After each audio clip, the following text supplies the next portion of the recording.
All right, gang. Let's switch gears to round out the show with a reading series from, in my opinion, my favorite Ukraine expert, my favorite foreign policy expert. I'm talking I'm talking Russian star. I'm talking Terrell Jermaine Star, aka Russian Star. He is I don't know, he's embedded himself in Ukraine. He's been traipsing around Kiev dressed like fucking Santa Claus or something. And he's basically like the go-to guy on all things Ukraine. So I figured we'd put our foreign policy expert up against, I think, I mean, like the king, the absolute king. I mean, just real quick though. I mean, you guys have your, he's eating escargot in Lviv and taking donations from people to do it. It's good stuff. Terrell Stars, he's been a character for a while now, and just before I get into this reading series, do you guys have any favorite Terrell Star, like sort of greatest hits of all time? Because there's a few of them. God, there's so many. I talked about a few of them before we recorded, but there was the one where he's like, what's a good resource to read about nuclear information and nuclear information on nuclear weapons? And then I think hours later was like, if you have any questions about nukes, just ask me. Yeah, that was as part of his brief with Jalopnik as their defense correspondent. Amazing. What the your name is Reek correspondence? What was that again?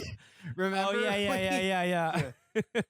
Yeah, he was treated very cruelly by a woman doing findom in front of everyone. I mean, who can forget the time that Terrell wrote just a really surprising restaurant review of a certain eatery in Kiev, a certain theme restaurant in Kiev that he had a great time dining at. Yeah, Herschel's Last Resort, little cosplay restaurant. Yeah, for people who don't know, Terrell. That's actually the name of it. It's Herschel's Last Resort. Yeah, he went to a restaurant in Kiev where the waiters are dressed up like rabbis, and the theme is that it's a Jewish restaurant, and part of the experience is that you haggle your bill with your waiter. Yeah. It's like it's like medieval times in the shtetl. I mean, essentially, it's awesome. I'm sorry, like little ones, like right sector in his house. Yeah. That was a great one. That was a great right sector in his house. The GRU tweet we talked about. He's like 3 years into his career as an expert in Russia and Ukraine, and asking people on Twitter, like, what is the GRU? What do they do? Gru, it's the bad guy from Minions. Yeah, exactly. There was a time he identified Odessa as being in Crimea. It is not in Crimea, but again, this was like 3 years or a few years into his career as a Ukraine expert. I mean, basically, he's the go-to guy if you would like someone to write an article about how refusing NATO membership to Ukraine is white supremacy and it's centering white voices. I remember and another one. Like there was some flare up in tension with North Korea, and just like very quietly, his Twitter bio suddenly was edited to include like expert in the Koreas, inter-Korean relations or some shit. Well, I mean, why not? He's an all-purpose expert. He's the go-to expert, and you know what? One of the things he's an expert in, television shows, and I can relate. So this is a piece he wrote for the Daily Beast back in 2016, but I think it's worth revisiting today. The headline is simply, Vladimir Putin is Russia's Marlo Stanfield. Of course, you might remember Marlo Stanfield as the villainous drug kingpin from a little show called The Wire. So let's dip into Terrell Star here, and everyone says if you want to understand what's going on in Ukraine right now, you want to read into these tensions. The only thing that matters is just what's in Vladimir Putin's wily head, and no one can really suss out what's going on here, save for Terrell Star and vis-a-vis HBO's The Wire. So Terrell writes here, Russian President Vladimir Putin has a brother from another mother, Marlo Stanfield, the fictional kingpin from the classic HBO series The Wire. The gangster DNA both men share are almost identical. Both men are brief and to the point. Neither gives a fuck about rules that do not favor their own self-interest, nor do they have a problem tooling up if you threaten to undermine their authority. And the sooner American policymakers see the similarities, the better able Washington will be able.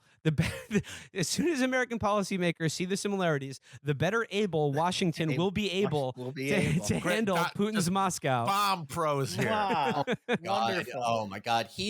That is the equivalent of watching an expert dog traipse through an agility course verbally. I have the I'm sorry, I have the I found the Your Name Misery correspondence, but this woman was quote tweeting like a guy trolling her, and Terrell's like, oh, you have such interesting idiots in your mentions, just like bad guy reply. And she's like, what the fuck are you contributing? Are you helping anything but offering your pathetic commentary? Bye. And his reply to her is, well, I am sorry about that. And yes, I will contribute. Again, sorry. So continuing on here, it says, the Russian leader wants to wear the crown, to use some wire talk. He wants to have his own empire, just like America does. I mean, that's a hell of an admission by Terrell Starr there. I just imagine just Putin. He's meeting at the commission. One more thing, price of natural gas going up. He says here, it may be morally wrong to annex parts of Ukraine and to set up shop in the eastern part of its nation, but so what? That's what gangsters do. They take shit and ask any motherfucker to step up to them if they have a problem with it. In Putin's mind, he is doing nothing more than what America did to position itself as a world power. The United States was founded by white men who killed off American Indians who were here first and enslaved millions of people from Africa to build up the economy, and later set up Jim Crow to keep black people in check for decades after that didn't work out. American global dominance exists in part because Washington killed off millions of people through war and slavery. That is what wearing the crown is about in international relations. Taking shit because you can. Taking shit because you can. Shouldn't it be talking shit because you can? If you're wearing No, I the don't taking shit. I mean, we're taking empire, I got taking. right? Oh, I meant like, okay, We're take plundering and, not just like taking abuse from other people. Okay, I got it. We're plundering the Afghan central bank, for example. Okay. Okay, now you may argue that drawing a comparison between a real-life world leader and a fictional television character undermines the seriousness of any intellectual discourse on Putin's global and domestic influence. I wouldn't No say that way. at all, Terrell, I no. would not say that at all. Yeah. And if anyone who tries to tell you that, they're the ones not being serious. Yeah, I'm just gonna say right now, if you say that, you're a piece of shit and you don't know anything about either shows or foreign policy. That's right. That's right. You got to know at least one of those things. Yeah. He knows two To be things. a basic He knows internet two person. things. You got to pick one minimum. None? That's bad. What are you doing? What are you here for? What are you contributing, really, unless you're Yeah, financially contributing to this? No, yeah. If you don't know about shows and you're not a foreign policy expert, just, hit my Cash App. That's all I can say. Well, Terrell writes here, to the contrary, I believe Putin and Marlowe share the same worldview and operate within structures that are equally broken and flawed. Understand one man, and you'll get the other. So, yeah, I mean, if you want to know, I mean, just fire up those DVD players. We're revisiting seasons 3 through 5 of The Wire. Doesn't this mean that we should make like David Simon the Secretary of State or Secretary of Defense? He should be our go-to negotiator, because if you understand the streets of Baltimore, then you understand what's happening in Ukraine right now. Because NATO, that's Avon Barksdale, that's Stringer and Avon. They're gangster, but they're got a little soft, got a little complacent, and then this new cold-blooded, ruthless street soldier is just stepping up, and he's gonna put some lead in anyone who wants to take the crown from him. Oh no, here are examples to help. Putin took over eastern Ukraine in Marlowe fashion, and he has a quote here from The Wire. This spot all built up and shit. We need it, yo. That's what Marlowe Stanfield said, and that's what Putin's saying to the eastern Ukraine. He's saying we're going to be pumping heroin out of Donbass. Yeah, and then I can think of some other classic Wire characters. I think Obama fulfills two roles. He's Brother Mazone, Muslim, and he's also Omar. He's a gay man. Hey, and you know what? Like just like Brother Muzone, Obama loves reading the Atlantic Monthly and New Republic. So Yeah, there we go. that's the best. That's the best character ever. He's in Nation of Islam. He's Fruit of Islam is a 5%er, but his favorite magazine is like the New Republic. Like he loves like Marty Peretz. It's good writing. I gotta say, Terrell is convincing me here because like I love this idea that you can analyze world events through watching television because like I understand this. I've seen The Wire. As he says, there was a scene in season 4 where Marlowe, along with his top enforcers, Snoop and Chris, approached dealer Bodie on his drug corner. Bodie had the corner humming with business, but Marlowe wanted it. Bodie had 3 ways to respond. He could take Marlowe's package, his heroin supply, leave the corner altogether, or fight Marlowe. Now, by this point in the series, Bodie had no protection. His former employer, the Barksdale organization, fell apart after its leaders were either arrested or killed. Bodie was by himself and couldn't defend his territory, so he had to buy drugs from Marlowe until his new boss eventually killed him for snitching to the cops.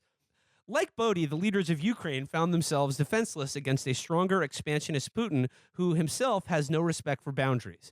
After protesters took to the streets in Kiev in November 2013 to protest former Ukrainian President Viktor Yanukovych's refusal to sign a trade agreement that would have integrated the country more closely into the EU economy, Putin soon backed anti-government rebels in the east with military support. They would eventually take over several key regional cities and Russia annexed Crimea. Basically, Putin took a corner of Ukraine that was built up and forced its leadership to accept his diplomacy to solve a problem he created. I mean, don't you see this, guys? Yeah, absolutely. It's like completely mirror images of each other. I mean, This is just such a thin thread, though, because like he's using. I mean, admittedly, I'm glad that we get to read more of his prose, but he's using a lot of this to be like, just to say like, oh, Marlowe's gangster and takes stuff, and so does Putin.